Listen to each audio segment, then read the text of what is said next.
Welcome to the Book Cafe, where we review books, talk fantasy, and interview authors and editors. We recently interviewed John Joseph Adams, editor of Lightspeed and Nightmare magazines, and the John Joseph Adams imprint. Unfortunately, the video was too large to be uploaded all at once, so we had to split it into several parts. Welcome to part 2 of our interview with John Joseph Adams.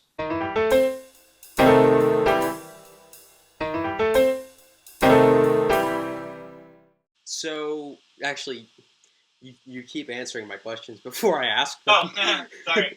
No. It's a good thing.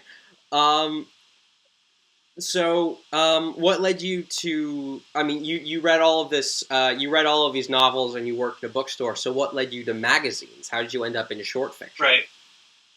So the first thing I ever wrote was I wrote this really bad novel. And actually very influenced by Stars My Destination, kind of starts in a similar way with a, spaceship, not sort of same situation that happens there, minus jaunting, but still. So anyway, I wrote this really bad novel, and then I started writing a second really bad novel, and then at some point I was, just like talking with my friends, and it's like somebody suggested short stories, and I hadn't even really had any idea that there was such a thing, and so I went and looked for short stories and to see what I could find. And I guess this was before I discovered Ben Bova, probably, because I know the first collections I read were his, his collections of his own work, where he you just had 20 different short stories by Ben Bova in there. I know I got to a writer's market, and I was reading about the different, this was before I could just look it all up on the internet. You had to buy this big old book, like a telephone book, size book, that had all different markets that you could send stuff to.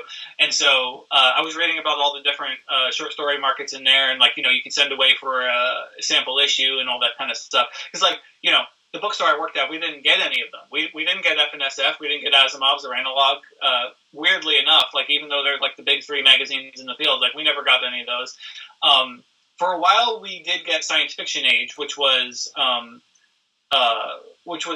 sort of full-size magazine, sort of glossy, that was published for a couple of years. Scott Edelman was the editor.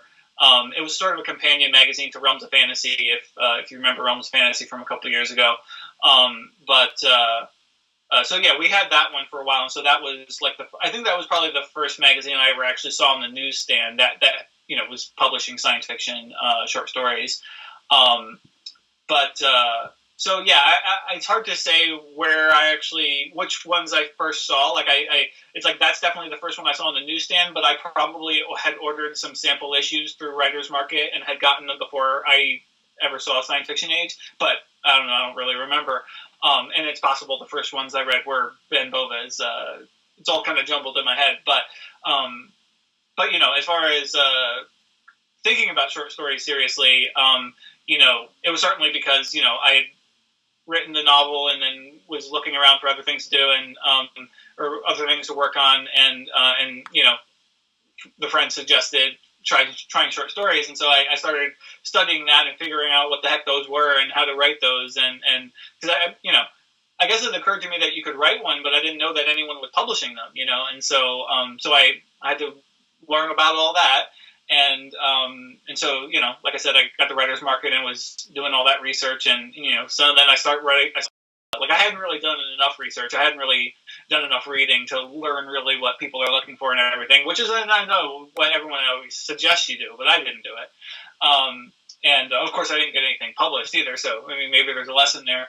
And this was back in the day too, where you had to mail your submissions, and you had to send a self-addressed stamped envelope to get the reply in the mail. So it's it wasn't free either. It's you had to spend a couple dollars to send your your manuscript out each time, and then you had to pay for postage to get the letter back and everything. So probably would have behooved me to spend a little bit more time learning the ropes instead of being so eager to send the stories out. But So I started doing that, and started working on the short stories, and I liked it because at least I liked it as a writer because I was able to finish more, and I was able to feel more productive because it's I was not only working on things, I was actually finishing things, whereas the novel took a long time. Although I have to say back then, I was really diligent about working on that dang first novel. Like I mean, I just wrote every day, and I just worked on it every day after work, and I was very diligent. And it's a lot easier when you don't know what you're doing. Because you don't have that voice talking to you in the back of your head, like how this is terrible. It's like watching everything you write and like telling you, like whispering in your ear, "That's awful. Wait, why are you writing that?" You can write without that voice? What's that? It's possible to write without that voice? Well, I think only when you're absolutely ignorant of what you're doing, and you're just sort of like innocently just typing words without really understanding any of the process, and then at some point you become cursed with the talent that you develop or skills that you develop comes the voice, and then once the voice is there, I don't know that you can ever make it go away. And actually, the voice gets worse if you're also an editor, or it's harder to even make it shut up, which is why I eventually just stopped trying to write at all. I mean, it's kind of a mixed bag there. So it's like, on the one hand, when I started editing, I found that I had intended to keep writing, but then I found that it was very, very difficult to actually get any writing done. I think in large part because, my job basically at the start was I was reading Slush, and so, the quality of Slush on average very poor. And so as you're writing that first draft, you have to be able to tell yourself, it's okay, it's just the first draft. It doesn't, I realize that it reads like Slush now, but we'll fix it. As I was writing, and so I basically put it aside. I decided, okay, let me just put writing aside, and I'll just focus on the editing, because it's like, this seems like it's going well. I really enjoyed it, and I could see, like, as soon, like, my first day at FNSF, I was like, oh, I could definitely do this as a career. Like, I would love to do this. This is awesome, But so, so I set it aside, but then eventually I realized that, like, and I was thinking that I would return to it at some point, but then at some point I realized that editing actually fulfilled that creative desire that I had to write in the first place. Because although I wasn't actually inherently creating anything as an editor, it allowed me to, get my fingers in there, and just the act of working as the curator, and then also once the story is acquired, to work with the author on it and everything, like, that satisfied that desire that I had to be creative. So I didn't feel the need to write anymore per se. I mean, obviously, like any creative person, I still get ideas about things for things now and then, but I just at this point I'm like, okay, I'm never gonna return to that. I'm an editor, so and I'm good with that. Well, I mean, there is the question of I was actually originally going to save this for last, but there is the question of your name is very well known in the sci-fi world. And if you wrote an original book, it would definitely be widely anticipated. So do you ever think it might be possible for you to change your mind on that? You might want to actually come around to writing an original book? Yeah, I mean, I wouldn't close the door completely on the idea, but and I mean, right now it's hard to imagine ever really finding the time, and it's like, I mean, of course, I know that's an excuse a lot of people have for not getting enough work done. It's like, oh, well, I'm busy and this and that. It's like, well, no, but everyone who's ever succeeded at writing has always been busy, and they found a way to make it work. But for me, like, I don't know, it's like, because because editing, it takes, not only does it fulfill that creative desire I had, it also takes that mental energy. It's that same mental energy. So, like, I mean, honestly, like, the people who do both, like Gardner Dozois, and although even him, like, he's a fantastic writer and a fantastic editor. But you may notice that when he was, editing Asimov's and editing His Year's Best, he didn't get a lot of writing done. And I mean, sure, at least in part that's because he was too busy, but I think it's also the mental bandwidth, because it's like it uses that same bandwidth. And so if there was some point in the future where my editorial projects were so scaled back that I felt like I actually had mental headspace to work on something, I mean, sure, I guess I would consider it. But yeah, I don't know. I don't have any current plans. there's there's so many different editorial projects I'd like to tackle that it seems like those things seem like a better use of my time, since I have some expectation that those will succeed, based on my past track record and my spot in the industry and everything. So it's like, okay, I know I can get good people to write stories for me if I do an anthology. I know I can put together cool projects, but writing anything is a much bigger endeavor at this point. So I don't know, who knows, but I wouldn't bet on it. Okay. So going back to the sort of previous question, so we've talked about how you got from writing to editing. How did you specifically end up in magazines? What brought you to FNSF? Right. How did you end up working there? So after college, I moved up to New Jersey, because I went to college in Orlando, in University of Central Florida. So I moved up to New Jersey, where I had some family. That's where I was born. My grandmother and grandfather lived there, and they were getting elderly, and so they sort of they really needed someone there to help them out and stuff. So I thought, like, oh well, I can move up back with them, and they really, they missed me and everything, because like my dad died when I was young, and so like I was their, that was all they had, really, and so I thought, like, oh well, I could go move in with them, I could help them out around the house and stuff, and then also maybe I could look for a job in publishing, because like that's what I thought would be cool. Orlando's not a great spot for it, although as it happens, actually there was a division of Harcourt Brace Jovanovic, which, of course, later merged with Houghton Mifflin and became Houghton Mifflin Harcourt.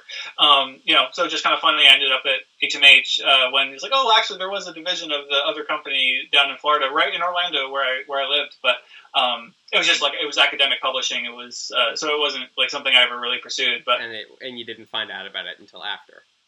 No. I did know it was there, but yeah, I did know it was there, but. I may have even sent off a resume, but I certainly didn't hear anything if I had. But yeah, so yeah, I moved up to New Jersey, and I thought I would apply at the book publishers, not really even thinking about the magazines. But then once I got up there, I had saved enough money and of course my grandparents were letting me live there rent free. So I thought, like, okay, well, I'm not gonna get a job right away. I'm going to look for the right job, because, I know based on my past experience with myself that if I got a job, I would really be very slow to look for anything better or different. I would be stuck in it for however long, I can bear it. And then once I could no longer bear it, then I would look for a new job. So I wanted to look for the right job instead of taking the first one that I could find. And so, I started thinking about it, and I was like looking at all my different options, and at some point I realized, like, oh, I bet the magazines would actually be an easier entry point to get a job, because I figured, well, like, more people are going to be applying for jobs in New York and everything, and then so I was like doing a little looking around, and I was like, oh, FNSF is actually in New Jersey. That's great. It's like I don't even have to go to New York. It's just another place in New Jersey I could go to, because obviously it's like New York and New Jersey are very close together, but it's a much bigger step to go, like, to be like commuting from New Jersey into Manhattan every day, regardless of where you are in New Jersey, but especially where I lived, because I lived in Perth Amboy, which was wouldn't have been a very convenient commute. It wouldn't have been too bad if I took the train or something. I mean, probably would have been an hour or hour and a half or something like that, depending. But yeah, so I applied to FNSF, Asimov's, and Analog. FNSF was the only place that wrote back to me, and actually that was in January 2001, and yeah, and so Gordon wrote to me, and he actually was saying that, like, oh well, thanks for the resume, but I don't have any openings right now, but you could check back later in the year. And so I was like, okay, well that's probably just being nice, and he's just saying no thanks. But so I was like, so I spent the next couple of months, considering other options. I never heard from Asimov and Analog. I don't remember if I ever applied at the book publishers or not at that time, but I was sort of looking around for other things. I probably did send out other resumes, so in like May of that year, I decided, okay, well, it's been later. It's later in the year. Let me try him again. And so I emailed Gordon again, and as it happened, he actually had a previous assistant that had been working with him in the office, and that guy had just quit. So Gordon told me to come up for an interview, and so I did, and somehow convinced him to give me the job. And it was just sort of like one of those, fortuitous timing, experiences. It's like where I couldn't have planned that, like the way things worked out. Like I just happened to be lucky that that his previous assistant quit, and I reached out right at the right time. And the thing is like my cover letter and my resume and stuff, like I don't know that it necessarily looked so great. I would have said, I don't remember what the cover letter said, but I would have said that I was a science fiction fan and everything, but I don't know that I gave any. I don't know that I put any great details in there that would have been like, oh yeah, no, this guy, he knows what he's talking about, and so it's like the interview with Gordon, like we sat in a cafe near the office and just chatted for like an hour and a half, and we just talked about all different kinds of science fiction and fantasy stuff, and yeah, so it's just in that conversation that I convinced him, but I unknowingly won a lot of points by saying that my favorite novel was The Southern Destination. But even then, like I guess I realized, like, it's like, oh, this is a really great book, published in the 50s. But I still at that time, I didn't even really know, like, oh, Bester was a legend. Didn't occur to me that, like, oh, like anybody who really deeply knows science fiction will be impressed by somebody who knows Alfred Bester's work, because like that's not like a popular name. Like not like, it's not like Asimov where you're like, oh, of course you know Asimov, but it's like, no, Bester, like if you know Bester, you know your shit, so like I think I probably won points there. I probably lost points by saying I really like Michael Crichton. I won points again by saying I hated The Matrix, because I do hate The Matrix. I know it's not a popular opinion, but that is surprising. What's that? I said that is surprising. Yeah, and I don't think that Gordon. I would be surprised actually if Gordon liked it. I don't remember if he had any opinion on it either way, but I think he just appreciated that I was willing to take a strong position on something like that. That was obviously very, contrary to the norm, because I think he's kind of a contrary type of person in a lot of ways. But I think he just appreciated that I was willing to take an editorial stand, regardless of what the prevailing opinion was. So yeah. Because even later after the fact, like he mentioned to me that was one of the things that was a point in my favor, that I said that, and that I laid out my case for it. So, but yeah, so that's how I ended up there. Yeah, I imagine that your move to Lightspeed with right, yeah, no, it was much more. Sort of borne out by the numbers, So it's like, so I worked at FNSF for like eight, almost 9 years, and then at some point I started doing all this different freelancing. I was doing interviews for the Sci-Fi Channel's website, and I was doing some book reviews and things like that. And then so eventually I decided to try to edit an anthology, and Gordon didn't have any problem with it. He didn't feel like it was a conflict, so I was pursuing that on the side. And so eventually I managed to sell Wastelands, and nobody really expected it to do very well. They thought like, oh, okay, we could put together a good book and we'll sell a couple copies and it'll be nice. But, but then it sold so well beyond anyone's expectations that it basically opened up all the doors for me to have the career that I have. So I think, Sean Wallace saw that Wastelands did very well and that I was this up-and-coming editor. And so, he asked me to edit the Seeds of Change anthology, which was just like a little, 40,000-word anthology, and it was like all original. Didn't even pay professional rates, so I think we paid 3 cents a word. And at the time, I think professional rates was 5 cents a word.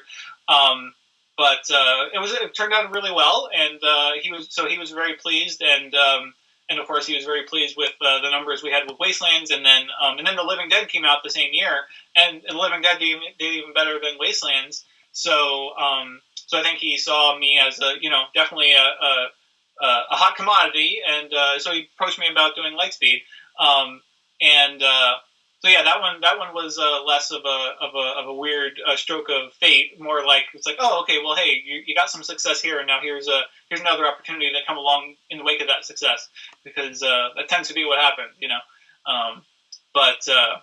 But yeah, so I mean, but it was still pretty fortunate, I mean, I was very pleased to have the opportunity. I don't know that I would have ever gotten the gumption to actually just start my own magazine by myself without any financial backing or anything, So it was nice to be able to take that leap. Although it was scary because because although I was suddenly running my own magazine, I was the editor, and so I'm in charge. I get to make all the decisions now, as opposed to at FNSF I was the assistant. So it's like that's what I wanted. But it's like, although I was suddenly now in charge of the magazine, it's like it was a huge pay cut, because I mean, although my job at FNSF was always part time, it's like, I mean, it paid pretty well, like, I mean, for a part time job. But then when I took the job with Lightspeed, it was a very small time operation at the beginning. So it's like, because we were determined to pay the authors professional rates, which meant that there wasn't as much money left over for editorial, and of course, me being hungry to do it, I was willing to do it for the low rates, and I managed to make it work financially for myself. So yeah, it all worked out in the end, and then eventually, of course, I took ownership of the magazine, and it's continued to grow ever since, and Alright, and we have to cut it off there for uploading purposes. Everyone, thank you for watching. We will be putting up the next part tomorrow. If you enjoyed this video, remember to like, click on the dragon to subscribe, and watch the first part of the interview here. I'll see everyone tomorrow, and until then, read good fantasy.